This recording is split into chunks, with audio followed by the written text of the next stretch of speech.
በርስ ስለምንተዋወቅ ምንነታችን እንተዋወቀዋል፣ ማንነታችን እንተዋወቀዋል። ኦኬ የሚደርሰው ነገር ያሳዝናል። ጌታ በጣም አዝኛለሁ። አብሽሪ፣ ሁሉም ነገር ደግሞ ያልፋል። እኔ እኮ ልረሳው ያልቻልኩት ይሄንን ነው። በቃ ይሄ የነበረው ነገር የልጅነታችን ትዝታ እንዴት አድርጌ ልረሳው እችላለሁ?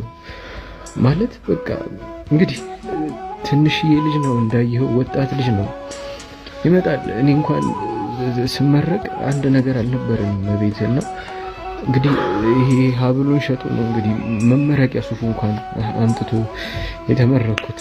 እንግዲህ ምንም ስራ የሌለው ልጅ ተማሪ ሆኖ ማለት ነው የራሱን ሀብል አውልቆ ሸጦ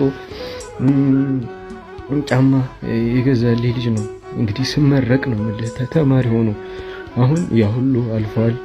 ጎበዝ ልጅ ነው እሱም እንግዲህ በኮምፒውተር ሲስተም ነው የተመረቀው። እንግዲህ የአይቲ ባለሙያ ነው። በቃ በዛም እኛ ጋር እንደዚህ ያለውን ነገር ይሰራል ብዬ ጎበዝም ታማኝም ልጅ ስለሆነ ነው ያመጣሁትና